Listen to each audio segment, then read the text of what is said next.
Welcome back, sports gamers, to part 2 of my equipment wish list for Madden NFL 20.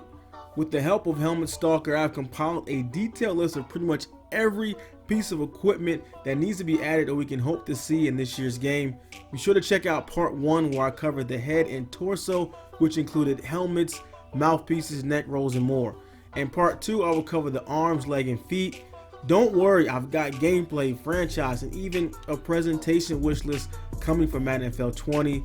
Alright, so we got a ton of equipment to get into, so sit back and let's get right to it. Starting off with the arms, the loose sleeves, one of the most requested things I've seen, especially in the comments below.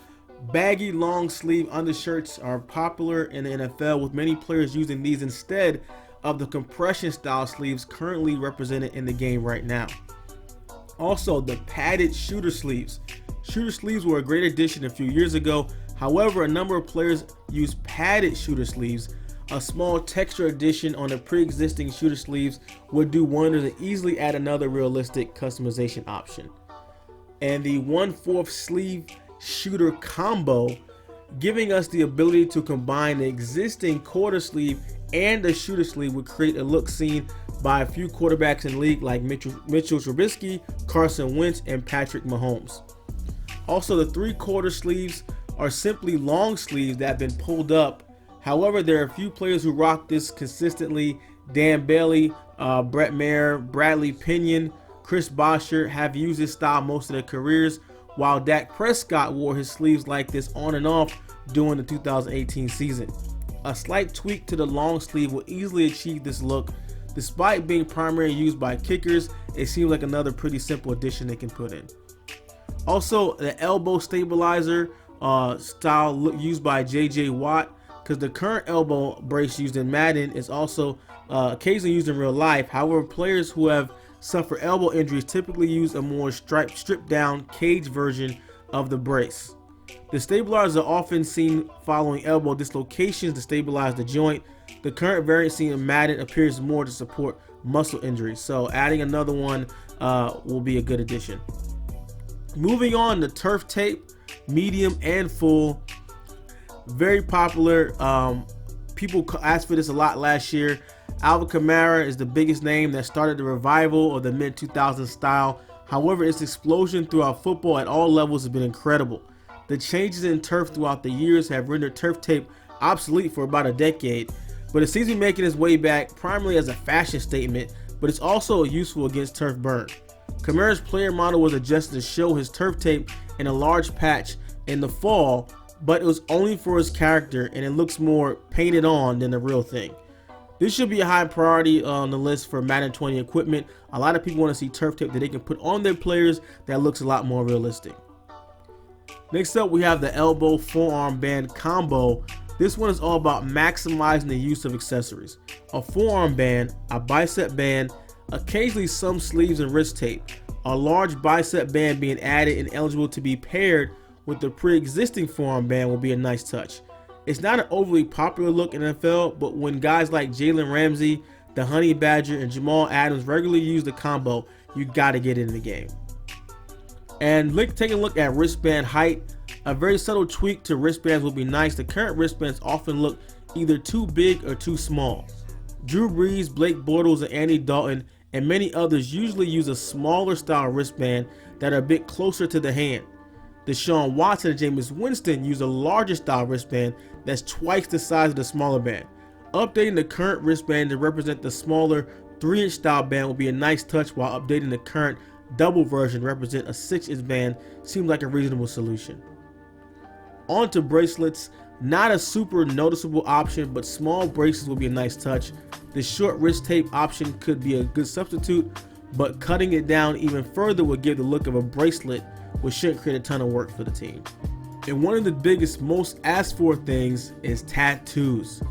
Definitely one of the most requested things that you hear from people all the time, as only a few players have their real life tattoos in the game. Most recently, Mike Evans of the Buccaneers, but issues with ownership of the artwork by the tattoo artists themselves prevents this from happening.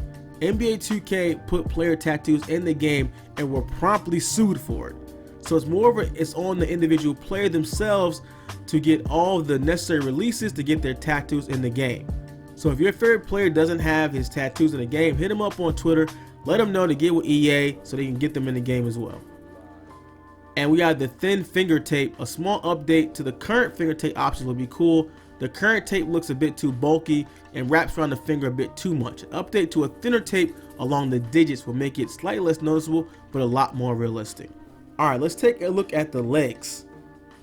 Short pants, typically for players seeking more flexibility, pants have been getting higher. Rather than reaching past the player's knee, they now regularly sit above the knee. More often than not, the bare knee is exposed, while some players use full compression pants to cover the knee. NFL rules state that pants must be worn over the knee area, so it seems extremely unlikely this will be allowed in the game, but at least it'd be cool if you can see it in practice mode. Knee braces. Knee braces are a piece of equipment you rarely notice, but are very common in NFL. Many offensive linemen use them, as do a large number of quarterbacks use them on their plant leg to protect themselves from falling defenders. Braces are often required to be covered by the player's sock, so adding some texture around the knee seems like a safe option. Sock height stripes. A commonly requested item in the Madden series are sock heights for teams like Bears, Bills, Chargers, Chiefs, Jags, Patriots on the road, and the Washington team. Teams with regular sock heights are given a high standard, low, or tuck options, while teams with striped socks are stuck at a medium standard height. Tyreek Hill wears his striped socks very high, while Patrick Mahomes uses his very low. Gotta get this right. Also, wrinkle socks. A subtle texture change for the socks will be a great addition. Giving a wrinkled look for socks will be a nice touch of realism. OBJ is likely the biggest name to wear his socks like this, but the look has quietly spread throughout the league. It could be rather difficult to notice in game, but it never hurts to include the small things when it comes to player realism. And then last for the legs, the custom thigh pads. Thigh pads are still required at NFL level. However, Madden currently only has two options available: a standard pad that has ridges, a look that's been around for years, and a Nike pad which is bigger with the subtle honeycomb pattern. Now, custom pads with designs cut into them have become rather popular. Some players simply use their number, while others use team logos. This option could be a lengthy project for the team, but also a huge perk when customizing your players. And now moving on to feet, let's talk about improving the spats. The current spat options in Madden are just way off. The low spats look too small and don't reach above the ankle, while the higher option looks massive, reaching way too far up the leg. Spats are usually used to protect the player's ankles and keep rubber turf pellets out of the player's cleats. That should cover the back half of the cleat and carry a few inches into the player's ankle, and are usually very tight along the ankle. Most modern teams use white tape, while the Texans usually use the team color. Completely revamping the existing spats and adding a variety of color options will be very great addition there. Onto the Air Jordan 11 mid cleats. The Jordan 11 lows were patched in the Madden 19 after the game's launch, and they look great, but a mid variant would be nice. The lows are occasionally seen on receivers and other skill positions, but the mid 11s seem to be actually more of a popular option. Jumpman athletes like Bobby Wagner, Tyrann Mathieu, and Michael Thomas have typically worn mids since being signed to the Jordan brand. Also, the Air Jordan 1 cleats. The Jordan 1 cleats weren't seen on the football field until the late 2018 season, but has become quite popular, especially throughout the playoffs. A baseball cleat option has been seen in MLB for a bit now, but with the cleat finally making the NFL, it's safe to assume it's getting some serious attention by players and the Madden team. Kicker soccer style cleats didn't get any attention when the game shifted to the next gen consoles. Understandably, the kickers haven't gotten a ton of attention from the equipment team, but it seemed like a good time to finally add some soccer cleats for these guys. A scan of one cleat from Nike, Under Armour, and Adidas would be cool to see. One of the things that I've touched on in part 1, as well as this one a little bit, is practice uniforms. There are many things that you can't wear in game based upon NFL rule that you should be able to do, and players do in real life wear in practice. Now, practice uniforms wouldn't be a large project, but one that definitely needs to be done. Practice isn't a huge part of the Madden series in most modes, but in franchise modes, guys are in practice every single week. Using full game uniforms during practice is really just silly. A generic pair of pants and looser fitting Solid colored jersey will be required. Removing eye black also be a good idea to take to the next level. And also some things that are not allowed in game, wearing your pants up higher, other things like that. You should be able to, different even color visors that you can't wear in game. All those things should be kind of wide open that you can wear and having your players in practice mode. Injury based equipment and additions: arm tape, turf burn, cuts, IV treatment, hand tape, and other injuries. All athletes are required to play hurt, especially in the NFL. I mean, that's a major thing. Guys dealing with pain and then playing through injuries. In-game additions of equipment would add some realism. Throughout games, players can turn an ankle, requiring a spat and get that wrapped, cut an arm, or receive an IV, usually covered with a bandage or tape, or hurt a finger, hand, wrist, requiring tape or a glove. Or let's say they're coming back from a knee injury, they'd have a knee brace on there, or just something that's, you can see the player's injury, especially if they're playing through an injury, and you have the equipment to kind of support that. Would love to see that, and definitely would add more realism in franchise mode. Onto the Walter Payton Man of the Year logo. Now every year, all 32 teams nominate one player from their roster for the Walter Payton Man of the Year award.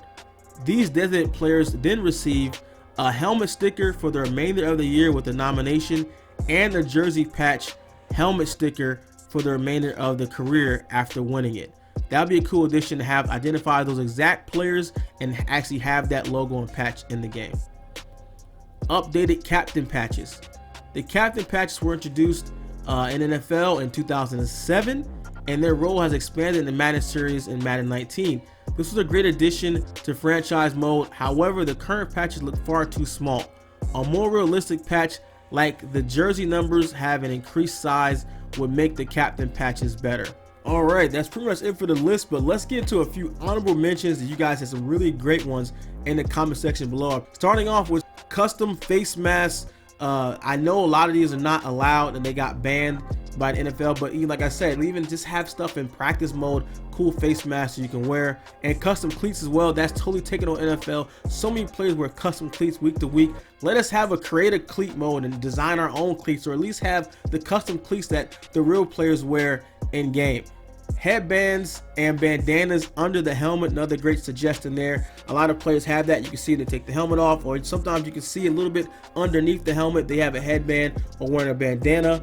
Also having more player likeness updates. They did it every year up until I'll say 2 months ago. They were releasing player likeness updates. It takes time to, when a player comes in, they get the scan and the designer has to put that together, put it on the model, it takes time to do that, so they typically don't have it all done and they release it throughout the year. But I would like to see them to keep doing that, and they get all the rookies scanned in, and any player that comes into EA gets scanned in as well. So if a player is not there, that means he either is older or has never been EA to get the scan. If they do it from scratch, it's just not going to look as authentic. It's not going to look as good, and people are going to say, hey, this doesn't look like that player at all. So it's either like have it done from scratch, or have the player, they have to come in and get a real scan, and it takes time to do that. So, and also the last one would be pad height. Pad height, a lot of people weren't happy with how the pad height looks. The player models were done a little bit differently this year. They redid that, which made the to fit the player model, they had to have different setup on the pad. So that's what caused the pads to look bigger this year. Hopefully next year they can kind of tweak that a little bit, because the pad height went from like big, and then you can increase it to ridiculously big, and no one would even wear it that way. So hopefully they can tone the pads down a little bit, because players don't wear these huge, big, bulky pads like they used to do in like the 80s and 70s and stuff. So we'd definitely like to see pad height come down as well, like the rest of you guys. So that is the list, my full list. Special thanks out to Helmet Stalker. Make sure you guys follow him on Twitter. Help me put this together, as well as you guys in the comment section there, giving all those really great suggestions. Just keep them coming. And guys that saying EA doesn't care, they don't listen, go back and look at past Madden, see how much equipment has been added to the game over the last last couple of years there. Tons of equipment have been put in. Still a lot more to go. As you can see from part 1 and part 2,